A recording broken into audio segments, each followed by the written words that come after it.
ज्ञान और भक्ति, ये दो मार्ग है भगवान को प्राप्त करने के। यानी कोई भी प्राप्त कर सकता है, गृहस्थ में रहने वाला हो या वैरागी हो, वो अगर ज्ञान का रास्ता चुने तो भी भगवान को प्राप्त कर सकते हैं, भक्ति चुने। लेकिन आपकी नजर में सबसे आसान तरीका कौन सा है?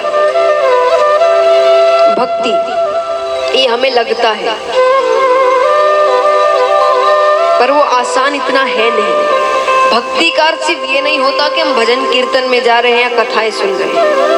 भक्ति यानी समर्पण, जो पूरी तरीके से भगवान पर समर्पित होता है, उसे दुनिया में रहने के बावजूद दुनिया की चिंता नहीं होती। दुख सुख कोई भी परिस्थिति आओ, वो एक सामान्य रहता है, क्योंकि वो भगवान पर निर्भर है। उसे पता है कि हर परिस्थिति उसके हिसाब से चल रही है, मुझे सिर्फ अपने कर्म करने हैं। उसको कहते सच्ची भक्ति।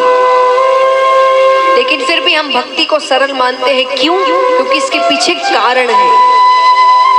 भक्ति ने एक वचन मांगा। कैसा वचन? भक्ति कहती है कि अगर मेरे माध्यम से, यानी भक्ति के माध्यम से आपको कोई भी पुकारेगा, वो चाहे धनपति हो या बहुत गरीब हो, ऊंचे कुल का हो कि नीच से नीच कुल का हो, बहुत पुण्य करने वाला हो कि महापापी हो, अगर उसने भक्ति के माध्यम से आपको पुकारा है तो आप उसके घर जरूर जाएंगे।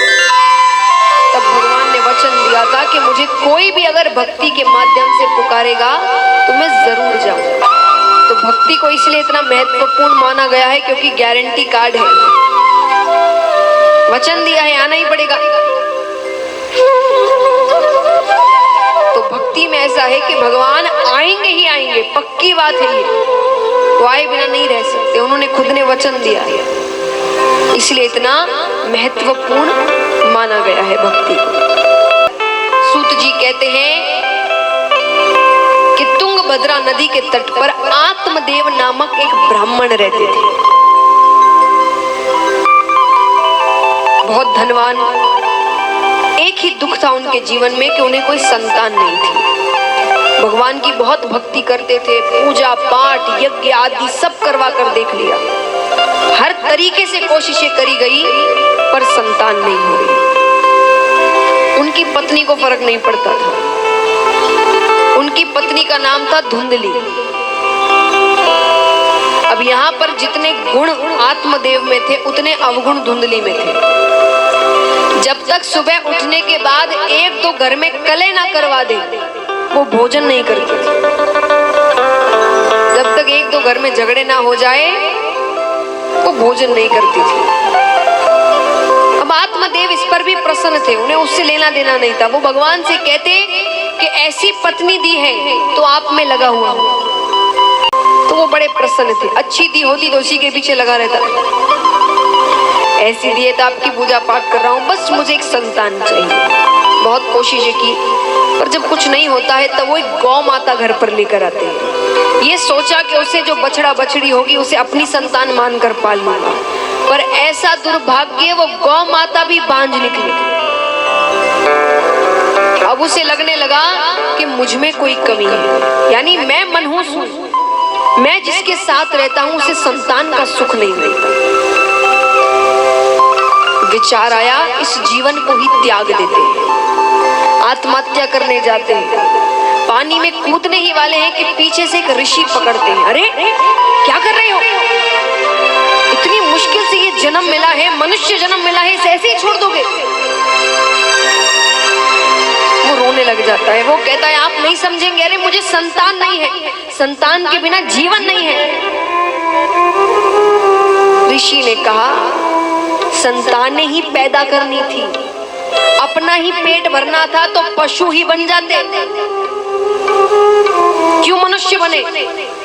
बार बार नहीं पाई ये मनुष्य जन्म की मौज। ये जन्म हर बार नहीं मिलता हर किसी को। वो कहते इतना अच्छा जन्म मिला है, क्या क्या नहीं कर सकते तुम इस जन्म में, और तुम सिर्फ संतान पैदा नहीं कर पाए उसके लिए दुखी हो। उसने कहा आप नहीं समझेंगे, आप थोड़ी परिवार में रहते हैं, आपको क्या पता परिवार का सुख क्या होता है। संतान नहीं होगी तो मेरा कल्याण कैसे होगा, मेरा पिंडदान कौन करेगा। ऋषि ने कहा तुम्हारे कहने के अनुसार जिस जिसको संतानें हैं सबका कल्याण हो गया। पिंड यानी पिंडदान करते हैं, पिंड मतलब शरीर। तो ऋषि ने कहा इसे भगवान की भक्ति में लगा दो, भगवान की भक्ति में इसका दान कर दो। कर दिया पिंडदान, हो गया कल्याण। जब खुद का कल्याण खुद कर सकते हो तो किसी और पर निर्भर क्यों हो। पर ये बातें व्यर्थ ही गई, बहुत रोने लग जाते हैं। ऋषि को दया आ गई तो उन्होंने एक फल दिया। उन्होंने कहा ये जाकर अपनी पत्नी को खिला देना, तुम्हें संतान हो जाएगी। और एक बात याद रखना, ये ऐसा वैसा फल नहीं है, मैंने अपने आज तक के तप का, ज्ञान का तेज इसमें डाला है। तुम्हें बहुत तेजस्वी पुत्र होगा। जाते हैं पत्नी को फल देते हैं कि इसे खा लेना, इसे संतान हो जाएगा। पत्नी ने सोचा कहां से लेकर आए, खाने से क्या हो जाए। अब वो सोचे क्या पता संतान हो भी जाए, यानी मैं गर्भवती हो जाऊं फल को खाने से। तो 9 महीने तक आना जाना बंद, क्योंकि वो तो घर घर जाकर कले करवाती है। अब कले हो तो यहाँ लड़ाई झगड़े काफी ज्यादा हो जाते। पति मना कर देंगे कि भाई चोट लग सकती है, धक्का लग सकता है, इतनी मुश्किल से संतान हो रहा है। तो 9 महीने तक आना जाना बंद, वो भी सह लिया। तो 9 महीने बाद जो असहनीय पीड़ा होती है उसे कौन सहे, वो मुझसे नहीं होगा। चलो वो भी सह लिया। तो बच्चा होने के बाद 3-4 साल तक तो उसी के पीछे लगे रहे। उसने कहा मुझसे ये सब नहीं होने वाला। इतने में ही उसकी बहन आती है, बहन से उसने सारी बातें करी। बहन ने कहा देखो तुम्हारे पास धन की कमी नहीं, मेरे पास संतानों की कमी नहीं। मैं 1 महीने के गर्भ से हूं। तुम अपने पति से कहो कि तुमने फल खा लिया, तुम गर्भवती हो गई, लेकिन संतान तुम अपनी बहन के घर पैदा करोगे तो मैं अपनी संतान तुम्हें दे दूंगी, तुम मुझे बदले में धन दे देना।